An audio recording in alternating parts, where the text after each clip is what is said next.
बिस्मिल्लाहिर्रहमानिर्रहीम। अस्सलामुअलैकुम। होपलेस मेडिकोज़ में आप सबको खुशामदीद। उम्मीद करता हूँ आप सब खैरियत से होंगे। आज का हमारा lecture blood pressure control mechanisms पे ऑटोनॉमिक्स की सीरीज़ में सेकंड लेक्चर है। और ब्लड प्रेशर कंट्रोल से मैं आज इसीलिए स्टार्ट करवा रहा हूँ क्योंकि इसके अंदर कुछ चंद बेसिक बातें हैं जो कि आगे जाके आपको ड्रग्स के इफ़ेक्ट्स और साइड इफ़ेक्ट्स, जो थेरेपेटिक इफ़ेक्ट्स और साइड इफ़ेक्ट्स हैं, वो समझने में मदद देंगे। अच्छा, ब्लड प्रेशर कंट्रोल, हाँ, लेक्चर स्टार्ट करने से पहले अगर आपने सब्सक्राइब नहीं किया तो सब्सक्राइब कर दीजिए, बेल का आइकन दबाना ना भूलिएगा। एंड स्टार्ट करते हैं। ब्लड प्रेशर कंट्रोल मैकेनिज़्म के ना, ब्लड प्रेशर कंट्रोल में ना दो मैकेनिज़म्स हैं आपके पास। एक ऑटोनॉमिक फीडबैक लूप है और एक हार्मोनल फीडबैक लूप है, ठीक है। उससे पहले एक दफ़ा ये देख लेते हैं कि ब्लड प्रेशर एक्चुअली है क्या। ब्लड प्रेशर है TPR, total peripheral resistance multiplied by cardiac output. Total peripheral resistance किस पे डिपेंड करती है? ब्लड वेसल्स पे। ब्लड वेसल्स कंस्ट्रिक्टेड होंगी तो TPR रेज्ड होगा, ब्लड वेसल्स डायलेटेड होंगी तो TPR कम होगा। और कार्डियक आउटपुट हार्ट पे डिपेंड करता है। कार्डियक आउटपुट के फर्दर दो क्या उसे कहते हैं डिटर्मिनेंट्स हैं, जिनमें एक हार्ट रेट है और एक स्ट्रोक वॉल्यूम है। हार्ट रेट हार्ट के बीट करने की स्पीड है और स्ट्रोक वॉल्यूम ये है कि पर बीट हार्ट कितना ब्लड पंप कर रहा है, ब्लड का वॉल्यूम कितना है, ब्लड की अमाउंट कितनी है, ठीक है। ये दो चीज़ें तो आप नोट करो। अगर मैं TPR इंक्रीज़ करता हूँ ब्लड प्रेशर इंक्रीज़ होगा, TPR डिक्रीज़ करता हूँ ब्लड प्रेशर डिक्रीज़ होगा। हार्ट रेट इंक्रीज़ करता हूँ, कार्डियक आउटपुट इंक्रीज़ होगा, कार्डियक आउटपुट इंक्रीज़ होगा तो ब्लड प्रेशर इंक्रीज़ होगा। हार्ट रेट डिक्रीज़ करता हूँ, कार्डियक आउटपुट डिक्रीज़ होगा, कार्डियक आउटपुट डिक्रीज़ होगा तो ब्लड प्रेशर डिक्रीज़ होगा। इसी तरह स्ट्रोक वॉल्यूम इंक्रीज़ करने से कार्डियक आउटपुट इंक्रीज़ होगा और ब्लड प्रेशर इंक्रीज़ होगा एंड सो ऑन। एक चीज़ ये हो गई, तो इसका मतलब ये कि अगर ब्लड प्रेशर को कंट्रोल करना है तो या आप ब्लड वेसल्स को डायलेट और कंस्ट्रिक्ट कर लो, या आप हार्ट को तेज़ या स्लो कर लो, ठीक है। या आप हार्ट के अंदर जो ब्लड वॉल्यूम पंप हो रहा है उसको कम ज़्यादा कर लो। तेज़ या स्लो करने वाला काम जो है ना वो ज़्यादा इंपॉर्टेंट है हमारे लिए। ये जो अमाउंट वाला है ये हार्मोनल में आएगा, ये भी हम बात करते हैं। अच्छा, अब हार्ट को सबसे पहले हम देख लेते हैं ब्लड वेसल्स को हम लोग कैसे करेंगे कंस्ट्रिक्ट या डायलेट। ब्लड वेसल्स के अंदर ना तीन तरह के रिसेप्टर्स होते हैं, जिनमें से दो हमने अभी डिस्कस करने हैं, तीसरा अभी नहीं हम करेंगे। α1 और β2। तीसरा M3 होता है लेकिन उसको भी हमने डिस्कस नहीं करना। α1 इनर्वेटेड होते हैं, ठीक है, उन पे आके सिंपैथेटिक नर्वस सिस्टम की नर्व्स एंड हो रही होती हैं, लेकिन बीटा जो है वो इनर्वेटेड नहीं होते। अगर आपको याद हो तो α1 GQ कपल्ड है। अब देखो, अगर स्मूथ मसल में GQ कपल्ड रिसेप्टर है तो वो कैल्शियम रिलीज़ करेगा, कैल्शियम रिलीज़ करने की वजह से स्मूथ मसल कंट्रैक्ट करते हैं, ठीक है। दूसरी तरफ आपके पास β2 है। β2 आपका GS कपल्ड होता है। GS कपल्ड होने की वजह से GS है, GS कपल्ड होने की वजह से वो साइक्लिक AMP को इंक्रीज़ करेगा। साइक्लिक AMP इंक्रीज़ होगा तो आपका जो ब्लड वेसल है वो डायलेट करेगी, ठीक है। स्मूथ मसल में साइक्लिक AMP इंक्रीज़ हो तो डायलेशन होती है, ठीक है। दूसरी तरफ आप देखो, अच्छा अब ये देखो, अगर α1 एक्टिवेट होता है या सिंपैथेटिक नर्वस सिस्टम एक्टिवेट होता है तो ये एक्टिवेट होगा, जिसकी वजह से कंस्ट्रिक्शन होगी, सही। सिर्फ अभी के लिए ये नोट करो। और आपके जो ब्लड वेसल्स की नॉर्मल टोन है ना, जो नॉर्मल टोन होती है कि यार कुछ, तो वो ना α1 की एक्टिविटी की वजह से हो रही होती है मेंटेन, ठीक है। एक इंट्रिंसिक एक्टिविटी होती है बेस लेवल पे सिंपैथेटिक नर्वस सिस्टम की, जिसकी वजह से α1 स्लाइटली एक्टिव होते हैं और कंस्ट्रिक्ट हुए होती हैं, हल्की सी कंस्ट्रिक्ट हुई होती हैं ब्लड वेसल्स। दूसरी तरफ हम आ जाते हैं हार्ट के ऊपर। अब हार्ट के अंदर आपके पास दो हैं। एक डायरेक्टली हार्ट रेट को अब हम कंट्रोल करेंगे। अच्छा, ये चीज़ें TPR के लिए हैं, ठीक है। दूसरी तरफ अब हम हार्ट रेट के कंट्रोल के लिए आते हैं। जो आपका पैरासिम्पैथेटिक ऑटोनॉमिक नर्वस सिस्टम है वो, उसका रिसेप्टर होता है M2। अगर आपको याद है तो M2, अगर नहीं याद ना तो ये वाले लेक्चर्स पे जाके देख लें कि रिसेप्टर्स कौन से हैं। M2 जो है, M2 है GI कपल्ड, ठीक है। GI कपल्ड है, साइक्लिक AMP रिड्यूस करेगा, साइक्लिक AMP रिड्यूस करेगा SA एंड AB नोड में, तो उनकी कंडक्शन कम हो जाएगी। कंडक्शन कम होगी तो हार्ट रेट कम हो जाएगा, ठीक है, हार्ट रेट कम हो जाएगा। अच्छा, दूसरी तरफ जो आपका सिंपैथेटिक ऑटोनॉमिक नर्वस सिस्टम है वो बीटा रिसेप्टर β1 होता है, बीटा रिसेप्टर को एक्टिवेट करता है। GS कपल्ड होते हैं, GS कपल्ड होने की वजह से साइक्लिक AMP इंक्रीज होता है, साइक्लिक AMP इंक्रीज होने की वजह से हार्ट रेट इंक्रीज हो जाता है, ठीक है। तो नोट करो कि अगर हमने हार्ट रेट को रिड्यूस करना है, आपका पैरासिम्पैथेटिक नर्वस सिस्टम एक्टिवेट हो रहा है, हार्ट रेट इंक्रीज कर रहा है, सिंपैथेटिक नर्वस सिस्टम, ये बातें हमें ऑलरेडी पता है, ठीक है। तो अब हम देखेंगे कि जो ऑटोनॉमिक नर्वस सिस्टम है, ये ऑटोनॉमिक फीडबैक लूप है, ये काम कैसे करता है।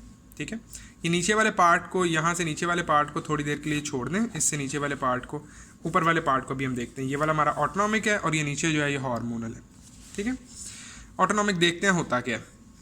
सबसे पहले आपका एक ब्लड प्रेशर देखो। ऑटोनॉमिक नर्वस सिस्टम का काम क्या है? ऑटोनॉमिक नर्वस सिस्टम का काम ये है कि उसने ब्लड प्रेशर को ना एक मीन, एक नॉर्मल वैल्यू के आसपास रखना है। एक मीन, एक नॉर्मल वैल्यू के आसपास रखना है। ठीक है, ब्लड प्रेशर इंक्रीज होता है जिसकी वजह से, जिस भी वजह से इंक्रीज हुआ है। ठीक है, लेट से जी आपने पेरिफेरल रेजिस्टेंस आपकी बढ़ गई है जिसकी वजह से, या जिस भी वजह से इंक्रीज हुआ है, ब्लड प्रेशर इंक्रीज हो रहा है, बेरोरिसेप्टर्स उस इंक्रीज को सेंस करते हैं। ठीक है, इंक्रीज को सेंस करने की वजह से बेरोरिसेप्टर्स का डिस्चार्ज बढ़ जाता है। वो डिस्चार्ज का सिग्नल जाता है वेजोमोटर सेंटर में। वेजोमोटर सेंटर फैंसी सा नेम है ये कहने का कि ब्रेन का वो सेंटर जो कि हार्ट रेट को या ब्लड प्रेशर को कंट्रोल कर रहा है। अब वो सेंटर सेंस करता है कि भाईजान ब्लड प्रेशर इंक्रीज हो रहा है, तो रिस्पॉन्स क्या होना चाहिए? ब्लड प्रेशर को करना है डिक्रीज। पैरासिम्पैथेटिक नर्वस सिस्टम को एक्टिवेट करता है, हार्ट पे वेगल टोन बढ़ जाती है। ठीक है, वेगल टोन, वेगस नर्व की जो फायरिंग उसका रेट बढ़ जाता है, जिसकी वजह से M2 रिसेप्टर्स ज़्यादा एक्टिवेट होते हैं। M2 रिसेप्टर्स के एक्टिवेट होने की वजह से हार्ट रेट रिड्यूस होता है। सिंपैथेटिक ऑटोनॉमस नर्वस सिस्टम की टोन को डिक्रीज कर दिया जाता है। ठीक है, उसकी फायरिंग को कम कर दिया जाता है। बीटा 1 की फायरिंग कम हो जाती है जिसकी वजह से हार्ट रेट रिड्यूस हो जाता है। दूसरी तरफ कंट्रैक्शन फोर्स कम हो जाती है। सिंपैथेटिक के टोन कम होने की वजह से, कंट्रैक्शन फोर्स कम होने की वजह से स्ट्रोक वॉल्यूम कम हो जाता है। स्ट्रोक वॉल्यूम कम होने से वही ब्लड प्रेशर गिरेगा। और लास्टली वेजो कंस्ट्रिक्शन, ये भी मैंने आपको बताया था कि अल्फ़ा 1 एक इंट्रिंसिक टोन होती है। अल्फ़ा 1 की वजह से वो नहीं होगी तो TPR रिड्यूस हो जाएगा। TPR रिड्यूस होगा तो ब्लड प्रेशर रिड्यूस हो जाएगा। ये वाली इक्वेशन है। ठीक है, अच्छा अब अगर मैं आप में से कोई पूछे कि यार सिंपैथेटिक नर्वस सिस्टम तो एड्रेनर्जी का, तो बीटा 2 क्यों नहीं होते एक्टिवेट? बीटा 2 इसीलिए नहीं एक्टिवेट होते क्योंकि बीटा 2 इनर्वेटेड नहीं है। ठीक है, बीटा 2 इनर्वेटेड नहीं है, इन पे कोई नर्व आके एंड नहीं होती। ये सिर्फ एपिनेफ्रिन से हो सकते हैं एक्टिवेट अगर हों तो। अच्छा, और इसका ही ऑपोजिट होगा, अगर ब्लड प्रेशर डिक्रीज होता है, बेरोरिसेप्टर डिस्चार्ज कम हो जाएगा, वेजोमोटर सेंटर एक्टिवेट होगा, वो पैरासिम्पैथेटिक्स की वेगल टोन को कम कर देगा, सिंपैथेटिक टोन को बढ़ा देगा और हार्ट रेट बढ़ेगा, ब्लड प्रेशर बढ़ेगा और नॉर्मल की तरफ वापस आ जाएगा। ठीक है, अब यहाँ पे एक बात नोट करो, मैं आपको बताऊँ कि ना ब्लड प्रेशर के ना डोमिनेंट जो चीज़ है, अब अगर कोई पूछे कि यार TPR और कार्डियक आउटपुट दोनों, अगर लेट से TPR बढ़ रहा है और कार्डियक आउटपुट रिड्यूस हो रहा है तो क्या होगा? तो एक बात नोट करना कि हमेशा ना ब्लड वेसल्स विन करती हैं। ठीक है, ब्लड वेसल्स का इफेक्ट ज़्यादा होता है ब्लड प्रेशर पे as compared to cardiac output. सही, अब देखो लेट से TPR इंक्रीज़ होता है। TPR इंक्रीज़ होता है ना, तो उसकी वजह से आपके उसने सेंस किया, जो वेजोमोटर सेंटर है उसने सेंस किया, वेजोमोटर सेंटर के सेंस करने की वजह से कि जी ब्लड प्रेशर रिड्यूस हो रहा है, वो हार्ट रेट को कहता है बढ़ जाओ। इसको कहते हैं रिफ्लेक्स टैकीकार्डिया। ठीक है, यहाँ पे भी जो हम देख रहे हैं कि ब्लड प्रेशर इंक्रीज़ हुआ है, ब्लड प्रेशर इंक्रीज़ होने की, सॉरी ब्रेडिकार्डिया था वो वर्ड, ब्लड प्रेशर इंक्रीज़ होने की वजह से हार्ट रेट डिक्रीज़ हो गया। ठीक है, इसको हम कहते हैं रिफ्लेक्स ब्रेडिकार्डिया। ठीक है, this is not direct bradycardia, this is reflex bradycardia. For example आप एक ड्रग देते हो, लेट से जो कि अल्फ़ा रिसेप्टर्स को कर देता है, अल्फ़ा रिसेप्टर्स को एक्टिवेट करता है। ठीक है, आप एक अल्फ़ा 1 एगनिस्ट देते हो। ठीक है, अल्फ़ा 1 एगनिस्ट आपने दिया है। अब अल्फ़ा 1 एगनिस्ट क्या करेगा? अल्फ़ा 1 एगनिस्ट नोट करो कि यहाँ पे आके एक्ट करेगा, ब्लड वेसल्स को कर देगा कंस्ट्रिक्ट, ब्लड वेसल्स को कंस्ट्रिक्ट करेगा, TPR बढ़ेगा, TPR के बढ़ने की वजह से ब्लड प्रेशर बढ़ेगा, बॉडी सेंस करेगी और हार्ट रेट को रिड्यूस कर देगी।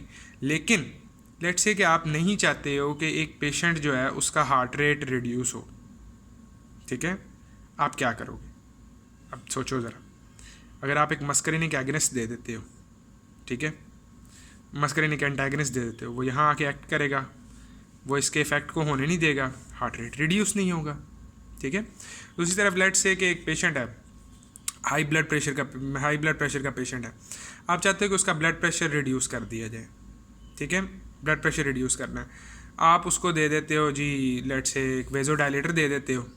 ठीक है, अब आप वेजोडाइलेटर देते हो तो क्या होगा? देखो, वेजोडाइलेटर आपने दिया, उसकी वजह से वेजोडाइलेशन होगी, TPR गिर गया, TPR गिरने की वजह से ब्लड प्रेशर गिर गया, ब्लड प्रेशर गिरेगा तो वैसे बॉडी नोटिस करेगी, बॉडी नोटिस करने की वजह से क्या करेगी, ब्लड प्रेशर गिरा है वो करेगी कि हार्ट को तेज़ करो, ठीक है, ब्लड प्रेशर गिरा वो कहेगी जी हार्ट को तेज़ करो, रिफ्लेक्स टैकीकार्डिया होगा।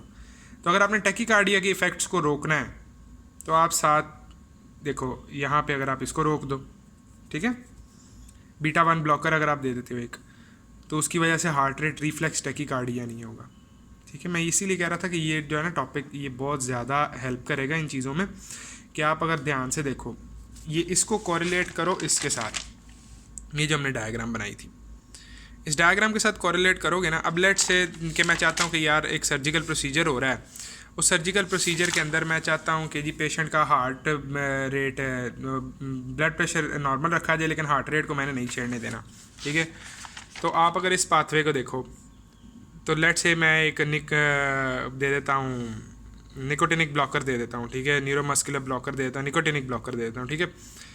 गैंग्लियन रिसेप्टर ब्लॉकर अगर मैंने दे दिया तो क्या होगा, रिफ्लेक्स नहीं प्रोड्यूस होगा, ठीक है। देखो ना रिफ्लेक्स नहीं प्रोड्यूस होगा। रिफ्लेक्स कैसे प्रोड्यूस हो रहा था, रिफ्लेक्स प्रोड्यूस हो रहा था थ्रू सिंपैथेटिक नर्वस सिस्टम या पैरासिम्पैथेटिक नर्वस सिस्टम, दोनों के दोनों एसिटाइलकोलिन के थ्रू एक्ट कर रहे हैं और वो गैंग्लियन पे एक्ट कर रहे हैं। आपने गैंग्लियन ब्लॉकर दिया जिसने इन रिसेप्टर्स को ब्लॉक कर दिया, रिसेप्टर्स ब्लॉक होने की वजह से आगे रिफ्लेक्स नहीं प्रोड्यूस होगा, ठीक है।